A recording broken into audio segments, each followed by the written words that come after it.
Bismillahirrahmanirrahim. Assalamualaikum warahmatullahi wabarakatuh. Perkenalkan, nama saya Diki Hendriawan dengan NIM 2235161, mahasiswa Universitas Muhammadiyah Kendari, Fakultas Ekonomi dan Bisnis Islam, jurusan Manajemen. Pada kesempatan kali ini, saya akan mempresentasikan materi untuk memenuhi tugas ulangan tengah semester mata kuliah Manajemen SDM Global dengan dosen pengampu Ibu Dr. Elianti Agus Mokodompit, SE MSI.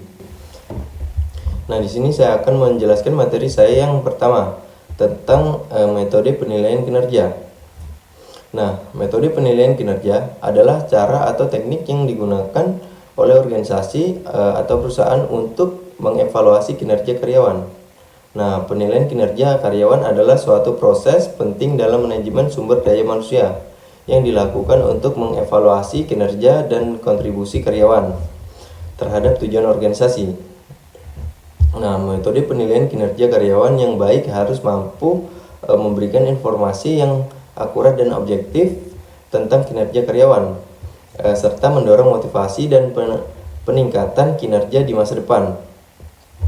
Ada beberapa metode penilaian kinerja karyawan yang umum digunakan oleh perusahaan, antara lain yaitu metode penilaian berdasarkan hasil, metode penilaian berdasarkan perilaku, dan metode penilaian berdasarkan kinerja kompetensi.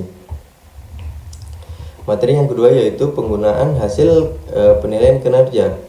Nah, penggunaan hasil penilaian kinerja karyawan sangat penting dalam manajemen sumber daya manusia atau biasa disingkat MSDM.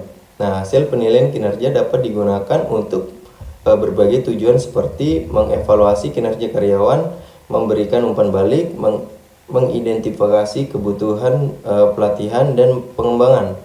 Nah, untuk menentukan kebijakan pengkajian dan menentukan promosi dan pengurangan karyawan. Nah, dalam mengevaluasi kinerja karyawan, hasil penilaian kinerja dapat digunakan untuk menentukan apakah karyawan memenuhi target kinerja atau tidak, serta apakah karyawan memiliki kelemahan atau kekuatan dalam melakukan pekerjaannya. Nah, beberapa penggunaan hasil penilaian kinerja menurut para ahli. Yang pertama itu pengembangan karyawan. Nah, hasil penilaian kinerja dapat digunakan untuk mengidentifikasi kekuatan dan kelemahan karyawan, sehingga dapat memberikan pelatihan dan pengembangan yang sesuai untuk meningkatkan kinerja karyawan. Yang kedua itu ada promosi dan kenaikan jabatan. Nah, hasil penilaian kinerja juga dapat menjadikan dasar untuk menentukan promosi atau kenaikan jabatan karyawan yang telah berhasil mencapai target kinerja yang telah ditetapkan. Yang ketiga itu memberikan pemberian kompensasi. Pemberian intensif atau bonus dapat diberikan berdasarkan penilaian kinerja sebagai bentuk penghargaan yang telah dicapai oleh karyawan. Yang keempat itu pemecatan. Nah, hasil penilaian kinerja juga dapat digunakan sebagai dasar untuk pemberian sanksi atau melakukan pemecatan terhadap karyawan yang tidak memenuhi standar yang telah ditetapkan. Nah, materi ketiga yaitu hubungan industrial. Hubungan industrial adalah studi tentang hubungan antara perusahaan dan karyawan, serta pekerjaan dan pemerintah dalam mengatur tenaga kerja dan kondisi kerja. Nah, hal ini meliputi perundingan dan kesepakatan tentang upah, keamanan kerja, kondisi kerja, dan hak-hak pekerja, serta aturan dan kebijakan yang mengatur hubungan antara karyawan dan perusahaan atau perusahaan.